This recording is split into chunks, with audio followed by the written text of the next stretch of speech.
Assalamualaikum warahmatullahi wabarakatuh. Welcome to Semusim Talks, sebuah media podcast bagian dari Bait Semusim. Sebab tak hanya lewat tulisan, rasa juga butuh dibicarakan. Bersama saya Farafia Rahmawati alias Kabi, admin kesayangan kamu dari Bait Semusim. Untuk kali ini Kabi ditemani oleh narasumber kece alias sahabat Kabi sendiri, Esa Fatmawati. Selamat malam. Apa kabar, Sa? Alhamdulillah baik, masih hidup sampai saat ini. Jadi Esa itu teman Kabi udah dari kecil. Jadi kemana-mana juga udah biasa sendiri. Untuk tema Semusim Talks kali ini Kabi mau ngobrolin soal bagaimana cara menghadapi, gimana caranya melanjutkan hidup setelah kehilangan seseorang. Buat Esa, pernah gak sih kehilangan seseorang, pengalamannya? Kehilangan dalam bentuk apa nih?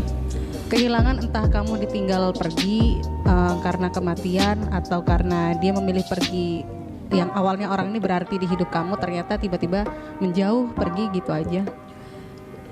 Pernah sih, tapi kalau untuk kematian mungkin sahabat kali ya. Tapi sahabat. Ada sahabat aku, sahabat dulu waktu masih kuliah, masih komunikasi sampai sebelum dia meninggal tuh masih komunikasi, dan ternyata malam itu malam terakhir aku komunikasi sama dia. Kalau untuk perpisahan atau apa ya, ditinggal pas lagi sayang-sayangnya gitu kan bahasanya, ya mungkin pernah kali ya, tapi ya beberapa kali sih sebenarnya, cuma ya namanya manusia kan datang dan pergi kali ya. Jadinya ya kembali sama orangnya lagi. Apa yang terjadi sama kita itu yang terbaik buat kita kan.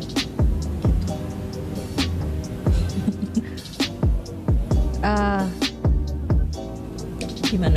Ada beberapa email yang masuk di Bait Semusim, di Semusim Talks, lewat email kita. Itu ada yang pengalamannya karena ditinggal karena perceraian gitu. Jadi rata-rata karena pasangan. Nah, Kabi ini penasaran dengan Esa, apakah pernah ditinggal, punya pengalaman yang sama ditinggal sama pasangan? Kalau pasangan adalah ya pengalaman yang kayak gitu. Mungkin rata-rata orang pernah kali ya ngerasainnya. Tinggal gimana menjalaninya. Maksudnya kalau aku sendiri sih, aku tidak pernah mewajibkan kepada diriku untuk move on. Atau bahasanya aku tidak harus kelihatan bahagia setelah ditinggal. Orang-orang membahasakan move on selama ini mungkin melanjutkan hidup, tapi yang menurut aku nggak benar adalah kamu harus kelihatan bahagia, baik-baik aja gitu ya. Baik-baik aja atau kelihatan positif. Nah bahasanya zaman sekarang kamu harus tetap positif, stay positif. Nah itu yang menurut aku nggak perlu kulakukan. Karena apa? Manusia kehilangan itu kan sangat wajar. Setiap orang, bahkan Kabi sendiri juga pernah merasakan kehilangan. Apalagi anak-anak muda yang masih masa pencarian, mencari pasangan. Yang pasti kalau aku sendiri, bahwasanya kalau aku memiliki satu hubungan itu kan sama dengan mengenal. Dan pada akhirnya kalau harus ditinggalkan dan merasa sedih, nikmati aja kesedihan itu selagi masih bisa merasakan. Semuanya akhirnya kembali sama waktu sih. Jadi gak cuma orang lain yang butuh waktu, kita sendiri juga butuh waktu untuk mengikhlaskan. Jadi bahasanya bukan move on ya, kalau menurut aku sih lebih ke ikhlas. Apalagi kalau kehilangannya karena meninggal. Ada salah seorang teman yang harus kehilangan pasangannya karena meninggal dunia, padahal pernikahannya belum lama. Itu pasti sedih banget kan, bisa kebayang tuh kan sedihnya. Aku sih nggak pernah ngerasain dan aku nggak mau mungkin yang ngerasain, tapi aku ngelihat dia waktu itu kayak depres banget, sakit, nggak karu-karuan. Mungkin itu adalah rasa yang lebih sakit daripada sekedar putus cinta. Tapi mungkin setiap orang kan daya tahan terhadap rasa sakit itunya beda kan. Nah aku melihat orang itu, di situ dia nggak mencoba pura-pura bahagia terus senyum. Sakit ya sakit, nangis ya nangis, kehilangan ya kehilangan. Itu poinnya. Nah tapi bukan berarti move on terus melupakan. Tapi move on itu artinya melanjutkan kehidupan. Jadi lanjutkan kehidupanmu, apa yang harus kamu lakukan. Misalnya kamu mahasiswa, ya lanjutkan kuliahmu seperti seharusnya. Misalnya kamu seorang karyawan, ya teruskan pekerjaanmu. Kalau kamu entrepreneur, ya lanjutkan usahamu. Jangan berhenti hidup karena kehilangan itu. Karena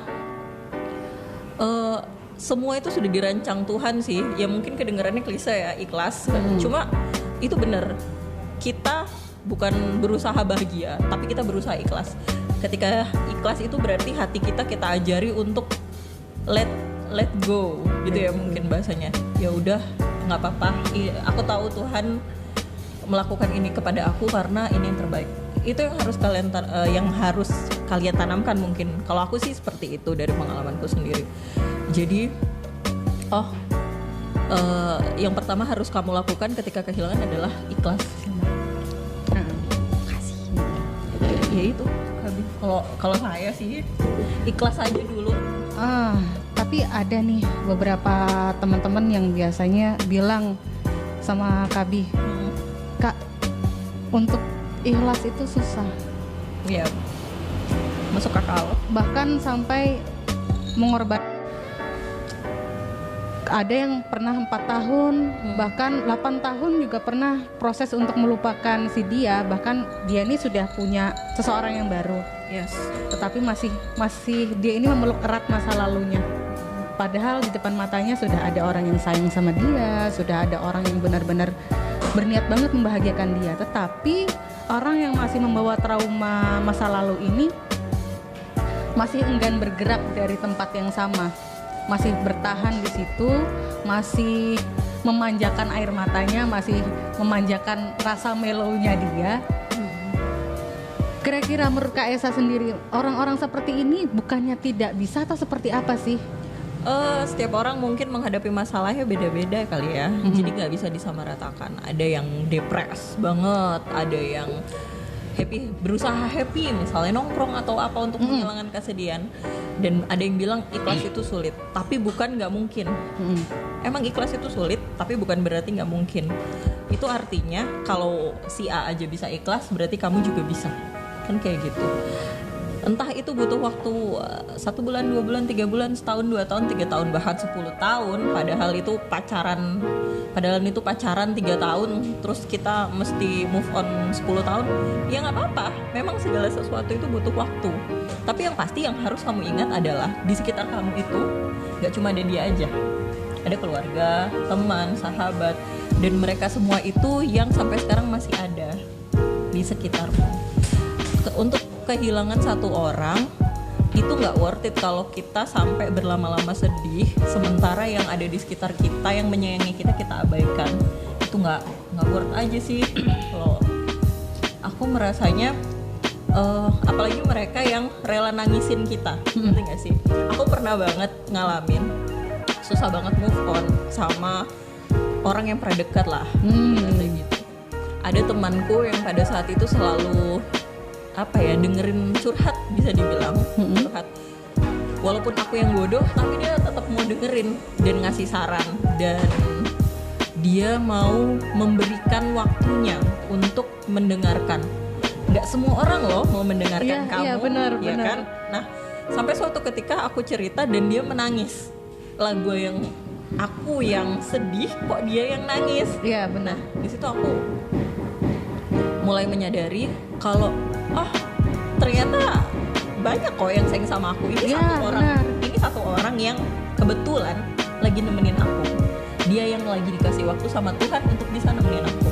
Padahal selain itu ada banyak banget orang yang care. Itu yang akhirnya aku ingat.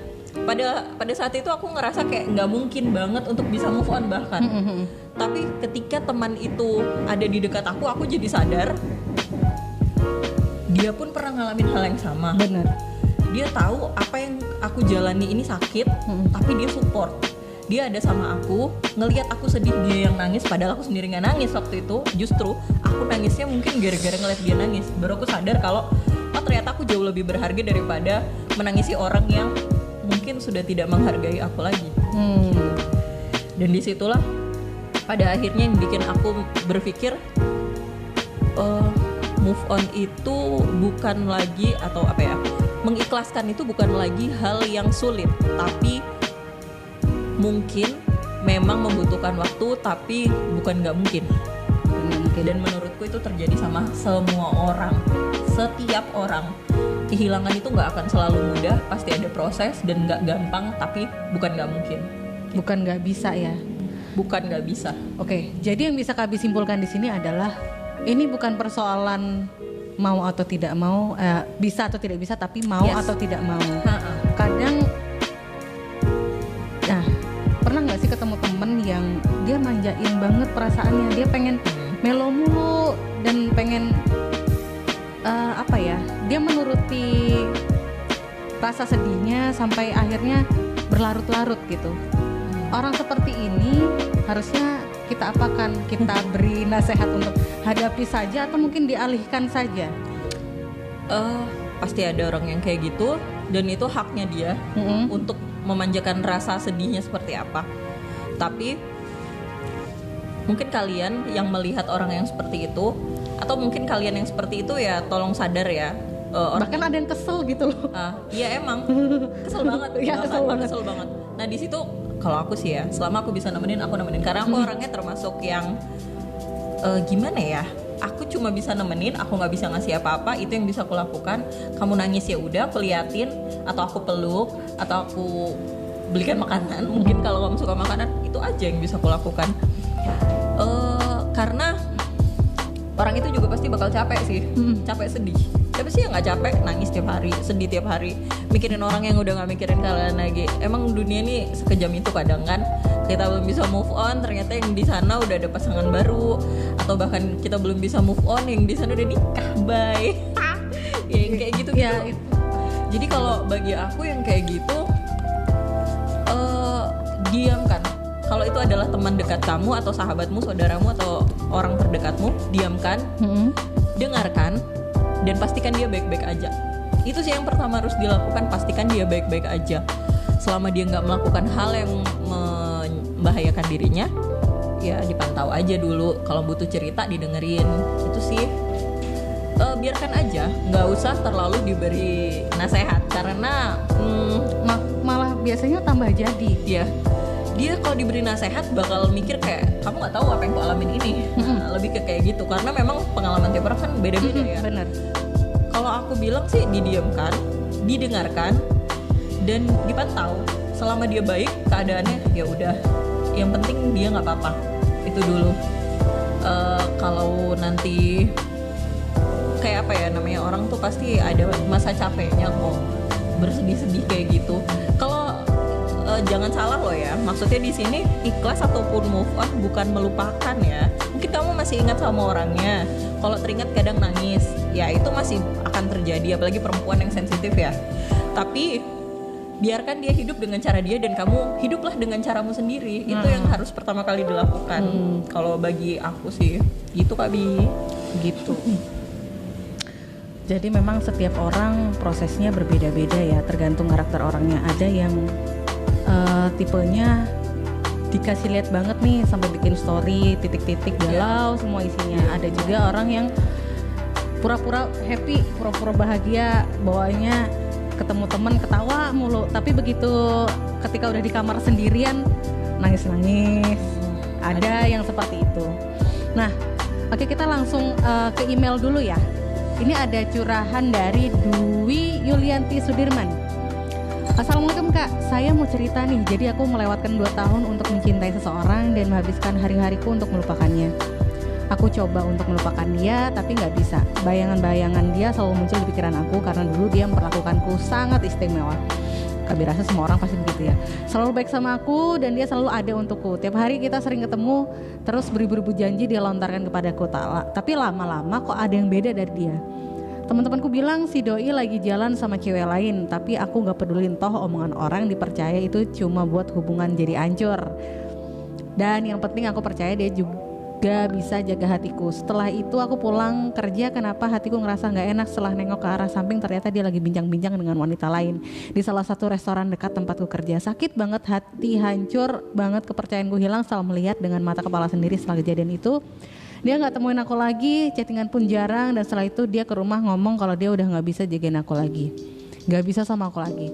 Aku tanya kenapa, apa karena ada orang ketiga? Dia bilang bukan itu, dan dia bilang nanti juga kamu paham. Ya mikirnya mungkin dia nggak mau nunggu aku terlalu lama kali ya, karena kakakku belum nikah. Setelah itu dia pergi begitu aja tanpa alasan. Kata-kata terakhir dia bilang, kamu itu seperti rumah, jadi sebagaimanapun aku pergi jauh aku bakal pulang ke rumah. Modus banget cowoknya. Padahal aku sayang banget sama dia. Setiap hari aku stalking dia sampai nggak sengaja kepencet follow dia. Nggak mau dong aku harus berteman di sosmed dengan dia, harus lihat statusnya dia. Bego banget ya kak, padahal aku udah diselingkuhin, dibohongin, masih aja aku berharap dia ngechat atau apalah sekedar bikin hatiku senang. Nyatanya dia hanya penonton storyku. Kok banyak banget yang cerita kayak gini. Dan aku bertanya-tanya dan cari informasi tentang dia, ternyata dia udah menikah. Dunia berasa berhenti, tidak ada semangat pun setelah kepergian, dan tidak ada seorang pun yang seperti sosok dia yang care. Walau akhirnya nyakitin, dan aku coba untuk ikhlas, pasrah, dan aku kenalan dengan beberapa cowok agar aku bisa lupain dia. Tapi kenapa selalu dipertemukan dengan orang yang salah terus? Oke, ngomong-ngomong soal dipertemukan dengan seseorang, kira-kira kamu setuju gak sih untuk melupakan seseorang atau move on dari seseorang, kamu harus menjalin hubungan baru dengan orang lain? Apakah itu jalan keluarnya? Kalau menurut aku pribadi nih ya, disclaimer, kalian boleh setuju boleh nggak setuju, tapi ini menurut aku. Setiap orang punya cara berbeda untuk mengalihkan kan, kayak gitu. Pengalihan ya? Pengalihan atau apa ya namanya? Yang jelas tidak harus. Jadi kamu tidak harus langsung mendapatkan penggantinya untuk melupakan dia. Kenapa? Mungkin saja ketika kamu sendiri, kamu tahu apa yang kamu inginkan. Nih, misal kamu dulunya adalah orang yang suka melakukan hobi, kamu suka nulis gitu kan, simpelnya. Kamu suka nulis, semenjak kamu sama dia, kamu lebih banyak menghabiskan waktu sama dia dan kamu mulai jarang nulis. Kamu ingat-ingat lagi lah hobi itu dan bisa kamu mulai lagi. Kalau menurut aku gitu. Atau misalnya kalian suka traveling. Nah, semenjak sama dia kamu udah lama nggak traveling. Pakai itu. Kalau misalnya lagi musim COVID kayak gini nggak bisa traveling, ya ke sekitar sini aja travelingnya, ke pantai, ke hutan, ke mana yang buka. Atau kalian suka berkebun, kalian bisa berkebun. Hal-hal simple kayak gitu sebenarnya bisa untuk pengalihan daripada sekedar cari orang baru. Karena seperti itu tadi, aku udah ketemu sama orang baru ternyata terulang lagi. Kenapa? Karena mungkin kamu sendiri belum siap memiliki hubungan baru, atau orang yang kamu temui itu ternyata cuma ngeliat kamu dalam keadaan kosong, sehingga dia memanfaatkan itu mendekati kamu dan nggak setulus itu. Misal dia juga cuma cari pelarian. Benar. Atau bahkan kamu yang punya niat untuk menggunakan dia sebagai pelarianmu. Nah yang kayak gitu kan akhirnya nggak baik dan balik ke kita lagi kan. Oh ternyata aku tidak sesuka itu sama dia. Dan endingnya gimana? Sakit. Cuma menambah daftar orang yang menyakiti kamu akhirnya. Jadi lebih baik take time buat diri sendiri, pakai waktu untuk berpikir apa sih sebenarnya yang pengen kamu lakukan di dunia ini. Pengen nyoba buka usaha baru, bisa kamu lakukan. Banyak banget, ini 2020, orang sudah sangat maju ya sekarang, nggak cuma urusan pasangan saja, tapi banyak hal yang bisa dilakukan. Atau kamu pengen bikin podcast, kayak gitu sih, banyak banget sebenarnya pengalihan yang bisa dilakukan. Yang bisa Kabi simpulkan di sini, pada akhirnya ujung-ujungnya kan tujuan kita adalah untuk disayangi. Sayangnya kebanyakan dari kita itu salah. Kita merasa cukup disayangi setelah ada orang lain, padahal ada banyak cara untuk menyayangi diri sendiri. Benar. Itu bisa datang dari kita. Termasuk kayak tadi yang seperti Kak Esa bilang, dengan traveling, dengan melakukan hobi. Selama sama dia mungkin nggak ada kesempatan seperti itu. Tetapi ketika kita sudah lepas dari dia, lepas dari kekangan dia, ketika kita menjadi sendiri, inilah waktunya untuk bisa melakukan apa yang dari dulu kita mau. Dulu kita pengennya begini-begini, ternyata terhalang sama pasangan yang ngekang gitu ya mungkin. Tapi pada saat sudah sendiri, inilah waktunya untuk bisa kita mengambil kesempatan bahwa aku bisa kok jadi lebih baik dengan mencintai diriku sendiri. Intinya sih di situ ya mungkin Kak ya. Untuk mencintai diri sendiri, memaafkan diri sendiri, itu Kak Abi rasa jauh lebih menyenangkan dan bermanfaat daripada kamu harus mencari orang lain untuk kamu merasa bisa disayangi atau dicintai.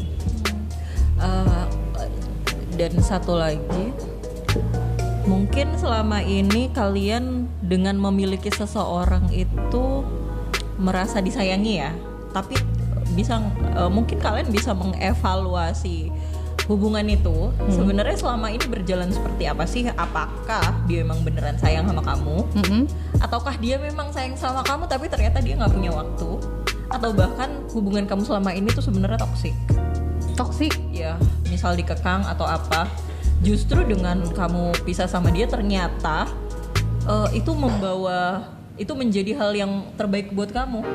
Nah, nggak ada salahnya ngevaluasi hubungan yang udah lalu dan berusaha itu jangan sampai terulang lagi. Maksudnya kalau kamu tahu yang merugikan tuh ini.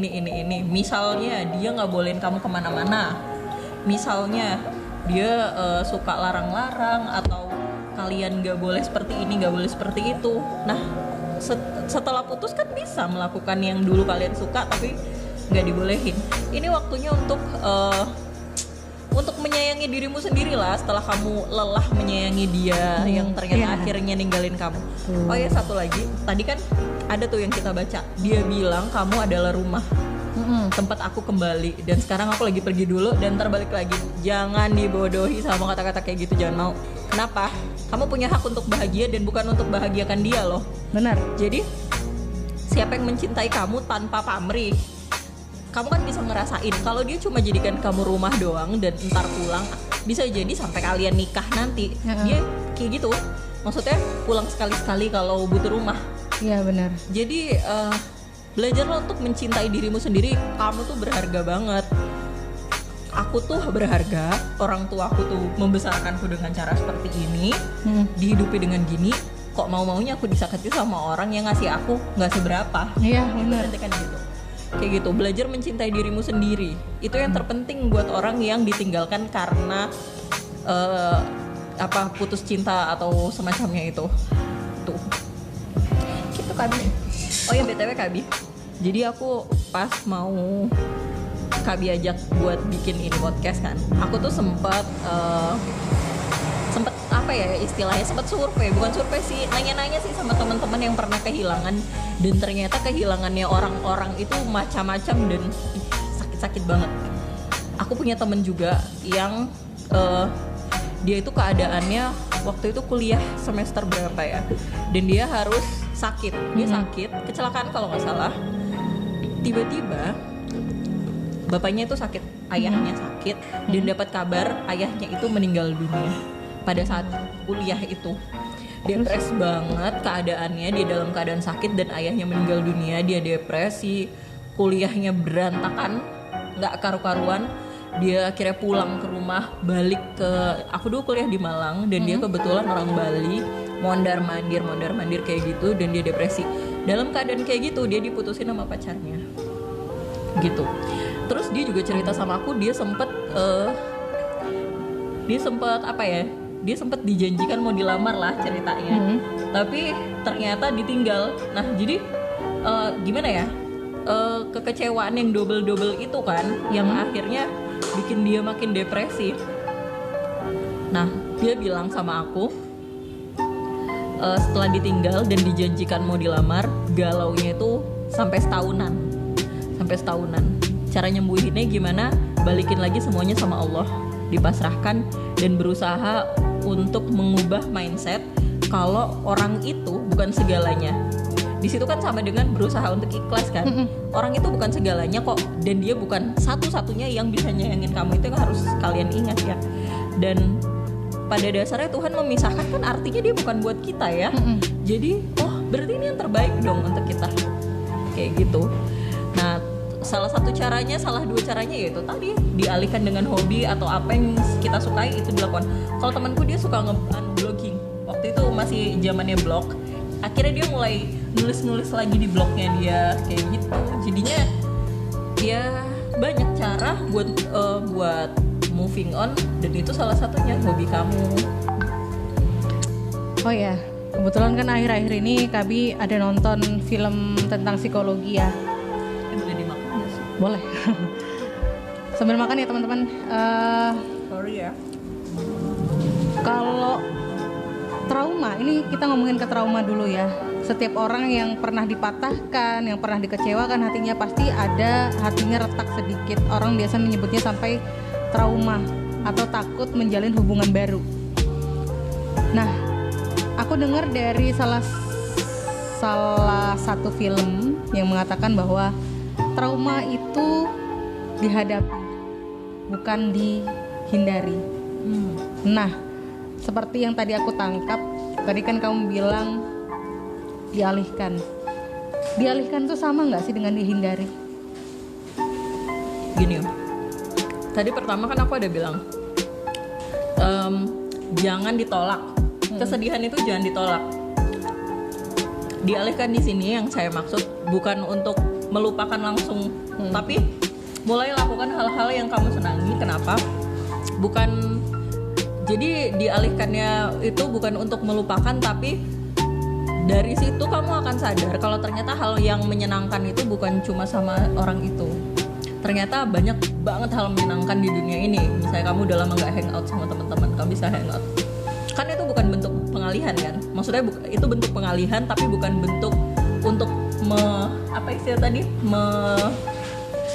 menolak rasa sakit kan? Tapi itu adalah bentuk kita menyalurkan rasa sakit itu sendiri dengan melakukan hal lain. Kayak gitu. Menyalurkan rasa sakit dengan hal lain. Oke.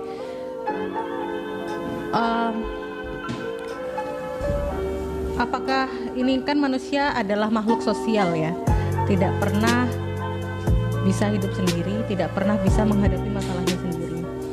Tapi ada beberapa tipe orang yang dia kebingungan harus dialihkan kemana, atau misalnya bercerita dengan siapa. Orang-orang yang punya kesulitan seperti ini harusnya gimana? Kamu nggak sih? Aku kadang pernah jadi seorang seperti itu. Kabi sendiri itu adalah orang yang pernah memilih menghilang daripada ketemu teman. Lebih memilih menghilang, bahkan menyembunyikan semua itu dari orang tua, dari sahabat, dari teman-teman. Benar-benar jadi orang yang depres sampai pergi ke profesional.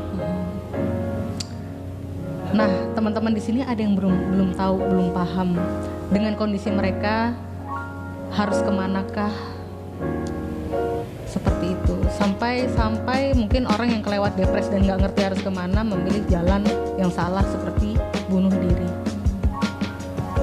Kadang sedih sih bisa sampai kelewatan seperti itu. Iya, aku tahu ceritanya Kak Bia. Dan menurut aku memang tiap orang hadapinnya beda, isi kepalanya kan beda ya. Ya. Yang mesti disadarin sama diri sendiri, kalau sudah mulai ngerasa depresi, pertama sadari dulu kalian itu dalam keadaan stres aja atau sampai depresi yang dalam banget. Kehilangan itu kadang kan bisa bikin depresi banget dan mau nyakitin diri sendiri.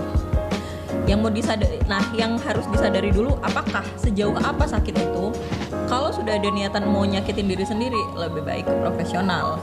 Misalnya kayak aku pengen loncat, aku pengen nyilet tangan, jangan dilakukan. Sayangi dirimu karena kamu berharga. Yang kamu kalau udah mentok sampai kayak gitu dan kalian tipikal orang yang benar-benar gak bisa cerita, pergi langsung ke psikolog. Dan sekarang psikolog sudah masuk BPJS ya kayak. Ya. Jadi menurut aku nggak ada alasan untuk orang menyakiti dirinya sendiri. Karena ketika profesional itu kan, maksudnya psikolog itu kan sudah ngerti apa yang harus dia lakukan untuk bikin orang itu cerita masalahnya dan meringankan bebannya. Gitu. Benar. Tapi kalau seandainya kamu masih belum ada niatan untuk nyakiti dirimu sendiri, tapi nangis mulu, sedih atau gimana, misalnya kamu punya teman yang untuk bercerita, kamu ceritakan dulu ke teman atau keluarga terdekat. memang kadang nggak selalu positif responnya.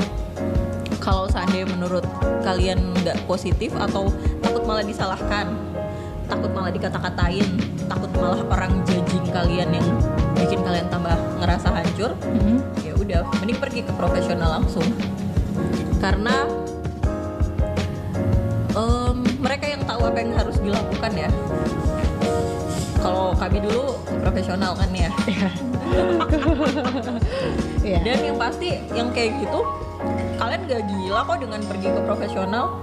Ini tuh udah zaman modern, dan apa gunanya mereka belajar psikologi sampai segitunya kalau seandainya nggak bisa bantu kalian, ya kan? Ya berarti mereka pasti bisa bantu dong. Makanya itu salah satu langkah yang bisa diambil. Jangan sampai nyakitin diri sendiri, jangan sampai nyakitin orang apalagi. Nah itu. Kalau udah ada kepikiran kayak gitu mending ke profesional deh, beneran. Aku kalau untuk nyakitin diri sendiri gitu mungkin sempat kepikiran kali ya dulu. Kayaknya setiap kita, misalnya kalau yang aku pikirkan saat itu adalah ini hati kan sakit ya. Cara mengalihkannya apa ya yang lebih sakit? Mungkin kalau aku menyakiti fisik, aku nggak begitu ngerasain sakit yang di dalam. Ternyata memang nggak berhasil, itu tindakan bodoh malahan. Itu serem sih kalau cara berpikirnya kayak gitu. Kalau aku sendiri mungkin waktu masa-masa kuliah kali ya. Namanya orang patah hati baru patah hatinya ya. Terus sesakit itu rasanya, pengen juga nyakitin diri sendiri waktu itu. Yang aku pikirkan aku pengen nyakitin diri sendiri karena mungkin dengan aku nyakitin diriku sendiri, aku bisa lupa. Bukan nyakitin ini sakit terus lupa, enggak. Maksudnya kalau aku bahaya terus aku bisa sampai kolaps, aku kan nggak ngerasain sakit, ngerti nggak sih? Pingsan atau jauh dari dunia, kayak gitu. Tapi nggak aku lakukan, kenapa? Ada orang tua yang sayang sama aku, buat apa? Nah itu loh, ada ya hal-hal yang harus kita pikirkan ketika kita menyakiti diri sendiri, ketika kita ini ada orang di luar sana yang sedang sedih, entah itu orang tua kita, entah ada orang yang diam-diam walaupun nggak nunjukin dia tuh ternyata sayang sama kita, seperti teman, sahabat ya kan. Coba deh kalian sadari, kalau selama ini merasa tidak ada yang peduli sama kalian, atau merasa semua orang nggak peduli, atau ngejudge kalian nggak baik, atau ngerasa sendirian di dunia ini, buka dulu pikirannya, apakah benar kayak gitu? Karena saya yakin di sekitar kalian tuh sebenarnya masih ada orang yang sayang sama kalian, tapi kalian nggak sadar. Belajar untuk menghargai orang yang ada di sekitar kalian itu hal pertama yang bisa dilakukan ketika kalian merasa sendiri. Bisa jadi kalian merasa sendiri bukan karena memang nggak ada siapa-siapa, tapi karena kalian nggak cukup menghargai atau menganggap ada orang yang ada buat kalian sebenarnya. Padahal gitu. Ada loh ya, padahal ada. Dan itu nggak harus pasangan, pacar, suami, kekasih, nggak harus itu. Ada orang tua, ada sahabat, ada bule-bule penjual salome, maksudnya penjual pentol. Misal nih, bule penjual pentol itu ternyata care banget orangnya, dan ternyata kita bisa senang kalau ngobrol sama dia, dan dia ternyata sepeduli itu sama kita. Kita kan nggak tahu, siapapun ternyata care sama kita, gitu loh. Jadi ya buka dulu lah pikirannya, lihat sekitarmu, jangan menangisi yang ninggalin kalian dengan kesadaran, tapi sadari yang berada di sekitar kalian. Mumpung orang-orang yang masih ada di sekitar kalian tuh ada di sekitar kalian, jangan sampai mereka akhirnya pergi juga karena bebal banget, susah dibilangin gitu. Ya kalau kamu dalam kondisi mendampingi orang yang sakit, kamu mungkin bisa tahan, berusaha untuk tahan. Orang lain belum tentu kayak gitu ke kamu. Dan hargailah mereka dengan cara, oh ya ada dia kok, ajak ngobrol, atau ya itu tadi melakukan yang lain kan bisa. Buka mata pikiran dan hati dulu. Gitu Pak. Jadi buat teman-teman yang barusan merasa kehilangan, sedih itu wajar. Bahkan hewan aja ketika ditinggal temannya juga sedih kok. Untuk tahap awal, yang namanya kesedihan itu ada yang bisa menghadapinya sebentar, ada yang lama. Ada yang bisa dihadapi sendiri, ada yang harus dengan bantuan teman, bahkan sampai profesional. Untuk tahap selanjutnya, ada yang pengen melupakan nih Kak. Untuk melupakan seseorang itu wajib atau enggak sih? Harus enggak gitu? Aku nggak pernah melupakan orang-orang yang pernah ada dalam hidupku. Termasuk yang menyakiti kamu. Yang penting jatuhnya jangan sampai dendam sih. Ya, jangan pernah terpikir untuk membalas. Karena apa? Gini, kenapa dikasih rasa sakit sama Tuhan? Karena itu yang akan nguatin kamu. Ibaratnya makin dihajar, sesuatu itu akan makin kuat. Makin dipanasin, itu akan makin kuat. Ibaratnya kan gitu. Kenapa aku memilih untuk tidak melupakan atau mendendam kepada orang yang udah nyakitin aku? Kenapa? Karena itu akan bikin hati kita yang sakit. Makin kita kayak gini, tangan kita sakit sendiri. Kita mukul, tangan sakit juga kan. Bukan cuma yang dipukul yang sakit, tangan yang mukul juga sakit. Kenapa kita harus mukul kalau kita bisa diam? Dia menyakiti, kemudian kita pergi. Cukup sakitnya kayak gitu, dia pasti juga sakit. Orang yang nyakiti kita belum tentu nggak sakit, cuma sebisa apa nutupinnya, kayak gitu. Jadi nggak ada keharusan kalian melupakan atau apalagi balas dendam. Menurutku sih gitu. Sampai sekarang aku masih ingat orang-orang yang pernah nyakitin aku dan aku nggak dendam. Aku ikhlas. Aku pernah melakukan pernah merasakan itu. Tapi dari mereka aku dapat pelajaran. Jadi misal nih ada orang yang ternyata pura-pura baik, palsu lah ibaratnya, teman palsu kan ada tuh. Dia ninggalin aku akhirnya. Di situ aku mikir, ternyata sekarang aku dikasih Tuhan kemampuan untuk menganalisa apakah orang itu tulus atau enggak sama aku. Kayak gitu. Atau aku pernah punya pacar. Misal aja nih ya, aku nggak pernah ngalamin, teman aku yang ngalamin. Aku pernah punya pacar. Dia itu nggak baik, tapi aku percaya sama dia dah. Pokoknya banyak temen yang ngasih tahu dia nggak bagus. Aku percaya banget sama dia. Setelah aku tahu dia nggak bagus dan aku milih ninggalin dia, dia masih ngejar sekuat apapun misalnya. Ya pada akhirnya itu kan bisa jadi nilai plus buat kamu. Aku pernah merasakan ini. Jadi kalau ternyata ada orang yang nggak bagus, aku akan lebih berhati-hati nantinya. Gimana cara pendekatannya dulu. Misalnya dulu cara pendekatannya kayak gini, endingnya ternyata kayak gini. Kok ternyata sama ya. Jadi berusaha untuk mengenali orang yang akhirnya kalian pilih. Jangan asal iya aja lah ibaratnya gitu. Semua yang sudah kalian alami itu pada akhirnya jadi pelajaran buat kalian sendiri. Jangan pernah menyesali yang sudah terjadi, karena dari situ kalian belajar banyak hal. Oke, dan tambahannya gini, orang-orang yang dulu pernah nyakitin kamu, yang bikin kamu jadi seperti ini hari ini, itu adalah bagian dari proses. Proses itu yang akhirnya sedikit demi sedikit menjadikan kamu versi terbaik kamu saat ini. Ya anggap aja kehancuran yang kemarin adalah yang memaksamu kuat hari ini. Gitu ya. Benar-benar. Ini tuh ada cerita salah satu temennya. Nih, aku kan nanya tuh sama dia, dulu kamu waktu disakitin gimana sih rasanya waktu ditinggal, apalagi pas lagi sayang-sayangnya. Aku ingat banget teman itu adalah orang yang baik, saking baiknya dia, tulus aja gitu. Kalau ada orang baik sama dia kira semua orang tulus sama dia. Kita nggak tahu di belakangnya orang itu kayak gimana. Akhirnya dia menyerahkan hatinya lah ibaratnya, dia menyerahkan hatinya dan dia percaya sama orang itu. Mereka sudah menghabiskan waktu untuk ketemu, ngobrol, dan lain-lain. Kita semua ngira itu adalah bentuk pendekatan, tapi ternyata pada akhirnya laki-laki itu malah menikah sama orang lain. Aku tanya sama dia, gimana dulu caranya kamu untuk move on, atau untuk supaya ya gimana caranya kamu melanjutkan kehidupan kalau sudah kayak gitu. Terus dia bilang sama aku bersyukur aku ditinggal sama dia. Aku bersyukur ditinggal nikah. Karena pada akhirnya ternyata Tuhan ngasih tahu dulu dia sama aku nggak tulus. Kayak gitu.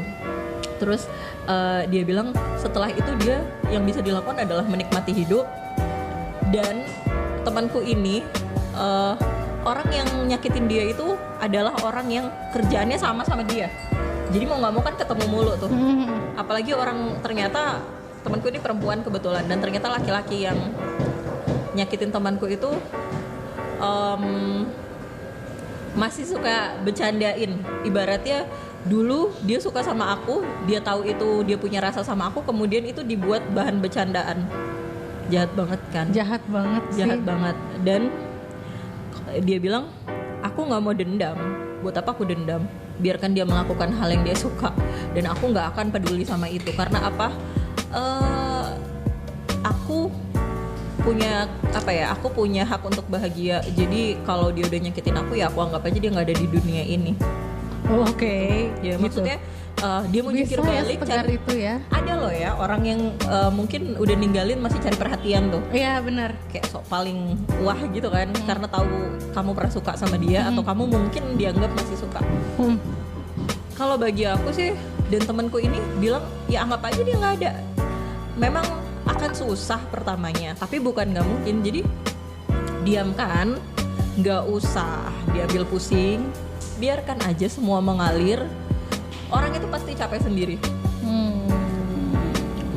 Mana ya? Terus tuh dia temanku itu juga bilang sakit banget diolok-olok tuh waktu itu. Dia tuh cerita sakit banget diolok-olok, dibuat bahan bercandaan lah ibaratnya kedekatan kita dulu. Kamu pernah dekat sama aku kayak gitu deh. Terus aku bilang aku kan sudah tahu kamu orangnya gimana kayak gitu. Itu jahat banget sih. Jahat banget. Dan temanku itu pada akhirnya sakit, tapi yang bisa dilakukan adalah sudahlah, dia kan bukan siapa-siapa, apa yang dipikirin, yang dulu ya dulu gitu. Jadi kayak ya udah, anggap aja dia nggak ada. Apa sih susahnya dia nggak ada? Dulu kan dia sebelum kenal sama kamu juga nggak ada. Untung dia sesantai itu ya orangnya. Sebenarnya nggak santai, pasti sakit gini. Sakit banget. Tapi orang tertentu memang, yang jelas, yang kalau aku mungkin ya, jangan menampakkan kesedihanmu sama orang yang nyakitin kamu lah. Nanti dia ngerasa senang. Lebih baik kamu tampakkan kesedihan kamu sama orang yang care aja sama kamu. Gitu. Karena ada memang di dunia orang cari perhatian, dan dia tuh masih ngejar-ngejar buat bikin sakit aja. Mungkin mereka nggak tahu kalau mereka itu bakal bikin sakit. Maksudnya dia ngejar karena masih ngerasa membutuhkan ya. Tapi anggap aja nggak ada. Toh sebelum dia ada, dia juga nggak ada kan. Benar. Gitu. Pasti bisa kok ngelupain. Ya sakit, tapi waktu seiring berjalannya waktu.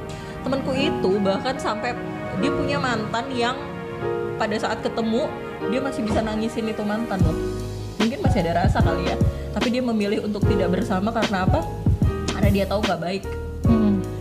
Jadi setiap orang kan punya caranya masing-masing. Pilih aja mana caramu, yang mana yang bisa kamu lakukan. Yang penting jangan sampai kamu anggap satu manusia aja adalah seluruh hidupmu. Kamu adalah bukan segalanya gitu ya. Gitu. Kamu adalah duniaku, itu nggak benar. Karena kamu punya duniamu sendiri, dia punya dunia sendiri. Jangan mau disakitin, dan jangan menunjukkan kamu sakit di depan orang yang nyakitin kamu. Tuh benar banget.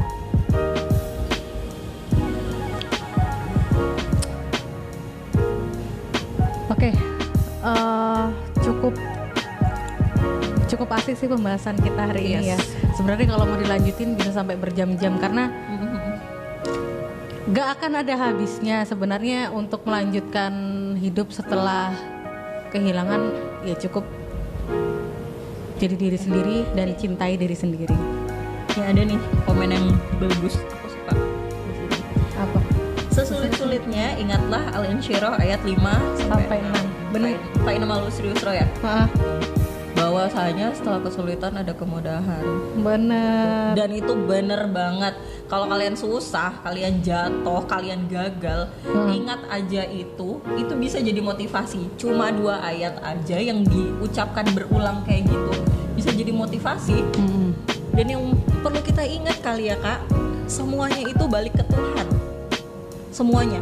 Aku pun nanya ke beberapa orang teman saat kamu kehilangan, apalagi ditinggal meninggal, kamu ngapain? Move on nggak? Ya nggak bisa. Namanya dia sayang, dia nggak pernah nyakitin. Proses. Tahu-tahu meninggal, sakit banget. Kayak ya ampun rasanya. Tahu-tahu orang yang disayang meninggal. Terus terus apa yang kamu lakukan? Ikhlas dan berdoa. Doakan orang itu dan ikhlaskan. Karena itu semua kan Tuhan yang bikin. Tuhan yang bikin. Dan seiring berjalannya waktu, kamu mungkin gak akan lupa sama dia, tapi hati kamu akan mulai menerima kalau dia sudah gak ada di sebelah kamu. Semuanya tuh kembalikan sama Tuhan dan mulailah ikhlas.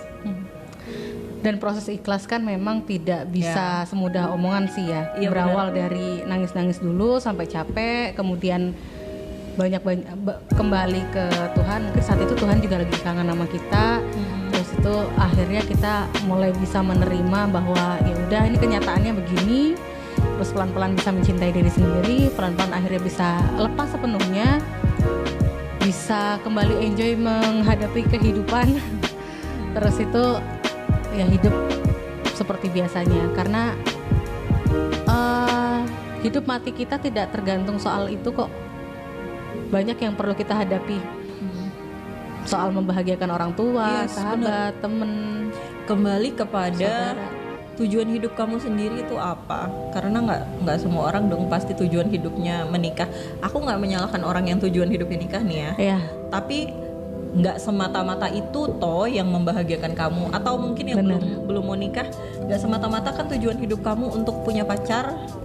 Kembali kepada itu aja, pada niat awal apa, nanti akan berjalan. Kasih waktu lah untuk diri sendiri, istilahnya gitu.